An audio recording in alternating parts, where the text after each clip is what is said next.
Just imagine not having your phone, laptop, TV, or any other device that you use on a daily basis. Doesn't sound very ideal, does it? Well, that is how I spend my time up in Canada, away from all technology and social media.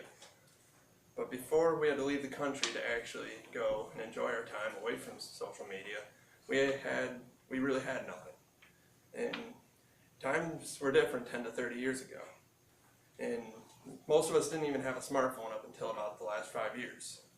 So to find out how times have changed, I interviewed both my parents and to see if they think technology has changed for better or for worse. The first person I interviewed was my father. He said that you had to find your own entertainment as a kid, meaning you had to go outside and play sports with a friend, or you had to just practice on your own. But either way, you did not have a phone or an Xbox that you could just sit inside and play with all day. And he also said that his parents would kick him out during the day, so he really had no other thing that he could do. And so, on top of that, the first bit of technology my dad remembers as a kid was when they got their TV.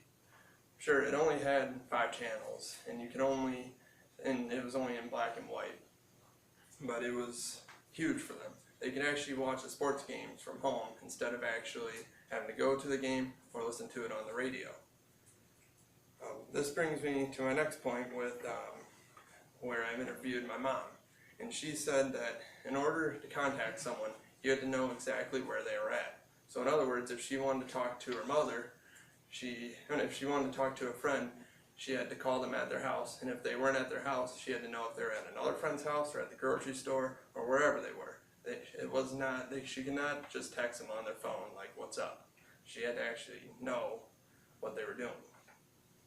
So then, when she was a kid, she also remembers that if she wanted to contact her parents at work, the job only had one line, and it was always busy. So if there was an emergency, it took a long time, and you just had to keep calling until you finally got through. And even then, you wouldn't even know if they were there to talk to you. So when I asked both of my parents whether technology has changed their lives for better or worse, neither of them could really give me a straightforward answer. They both said that it has its ups and downs, and they both work in an office setting. So for instance, if the internet goes down, it's going to make their work a whole lot harder because they are not able to be as efficient and be able to get it done as quickly. And plus it's very, very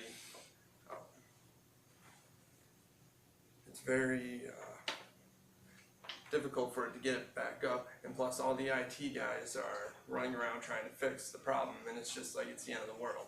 Like there's nothing more they can really do to fix it. But when it actually is running good, they're able to get their jobs done quicker, and it's just a whole lot easier for them.